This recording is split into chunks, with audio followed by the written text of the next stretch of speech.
Assalamualaikum warahmatullahi wabarakatuh. Kami dari kelompok 3 ingin mempresentasikan hasil analisis studi kelayakan bisnis, layak atau tidaknya bisnis ini dijalankan di kemudian hari.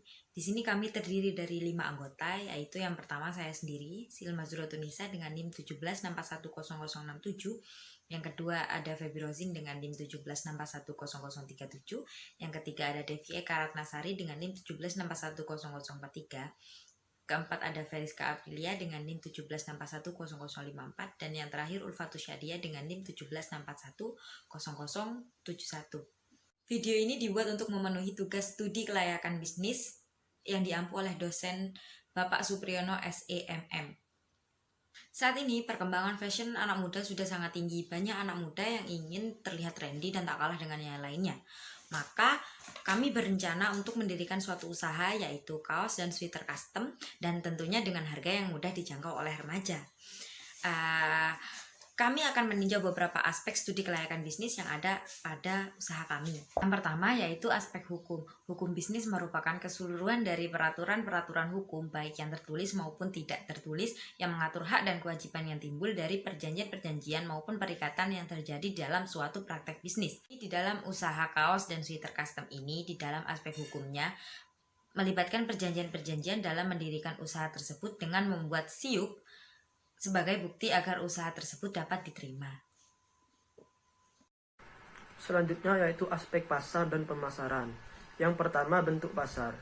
Agar usaha kaos dan sweater custom ini banyak diminati oleh konsumen, khususnya anak muda yang ingin terlihat kece, maka usaha kami ini menciptakan produk yang tidak kalah menarik dengan yang lainnya, yaitu menciptakan kaos dan sweater dengan custom sehingga pada saat membeli konsumen bisa menentukan gambar sendiri. Yang kedua, segmentasi, target, posisi di pasar. Target pasar untuk baju kaos dan sweater ini ditujukan kepada kalangan anak muda atau remaja, dan orang tua pun juga bisa. Lalu, adapun aspek keuangan. Di dalam pengeluaran keuangan, sablon baju bitmap masih menggunakan pembukuan secara tradisional. Setiap ada pembelian atau penjualan masih dicatat secara manual. Dalam hal pengolahan keuangan usaha, baju kaos dan sweater custom hanya melakukan pembukuan seperti membuat laporan keuangan mingguan serta laporan laba rugi. Selanjutnya saya akan menjelaskan tentang aspek teknis atau operasi.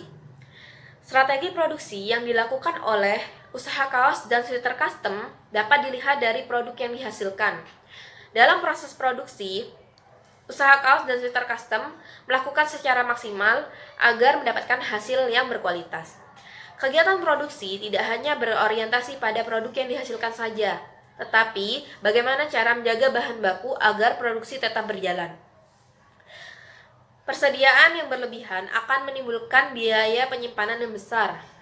Di samping itu, dampaknya akan menimbulkan biaya tambahan. Sedangkan persediaan yang terlalu kecil akan menyebabkan stok kosong yang berpengaruh terhadap kepuasan pelanggan.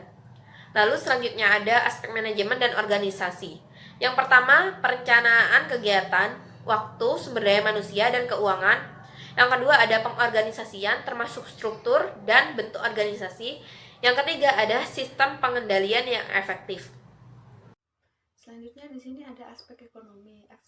Aspek ekonomi itu terdiri dari 5. Yang pertama, sisi rencana pembangunan nasional.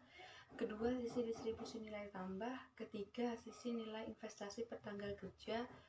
Keempat, hambatan di bidang ekonomi. 5, dukungan pemerintah. Selanjutnya di sini ada aspek sosial. Aspek sosial itu apa sih? Jadi aspek sosial itu tujuan utamanya untuk mencari keuntungan yang sebesar-besarnya. Sehingga dalam rangka keseimbangan tadi, hendaknya perusahaan memiliki tanggung jawab sosial yang besar. Selanjutnya, aspek politik. Aspek politik yaitu adanya rumor yang timbul karena kondisi politik yang diciptakan pemerintah akan mempengaruhi permintaan dan penawaran suatu produk, baik itu produk barang maupun produk jasa. Selanjutnya yaitu AMDAL. Yang pertama, usaha baju ini layak dijalankan karena limbah yang digunakan dalam pewarnaan baju tersebut aman terhadap masyarakat. Yang kedua, SDA atau SDM sangat memadai di wilayah tersebut karena terletak pada pusat kota. Yang ketiga yaitu lokasi. Lokasi pada usaha kami sangat mendukung karena lokasi tersebut tidak ada satupun yang mempunyai usaha yang seperti kami punyai ini. Jadi lokasi tersebut sangat mendukung usaha kami. Selanjutnya di sini saya akan menjelaskan keunggulan usaha kelompok saya dengan para pesaing yang lain. Jadi usaha kelompok saya selalu menyediakan kegiatan diskon besar-besaran. Jadi meskipun kita melakukan kegiatan diskon besar-besaran, kita selalu mengedepankan kualitas dan desain yang baik sehingga konsumen tertarik untuk membelinya. Selanjutnya di sini ada strategi pemasaran. Strategi pemasaran untuk para pesaing yaitu satu, memperkuat brand baju custom tersebut. Terus yang kedua, melakukan kegiatan promosi setiap hari. Terus yang ketiga, menggunakan jangkauan internet yang lebih luas sehingga para konsumen tidak perlu lagi datang langsung ke toko atau desak-desakan.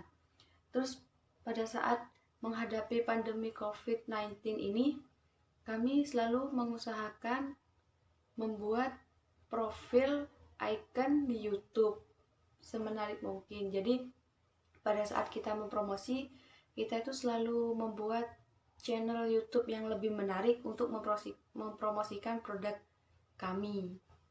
Terus yang kedua, jangan was-was untuk selalu mempromosikan usaha kami. Sekian penjelasan dari kelompok kami. Kami ucapkan terima kasih. Wassalamualaikum warahmatullahi wabarakatuh.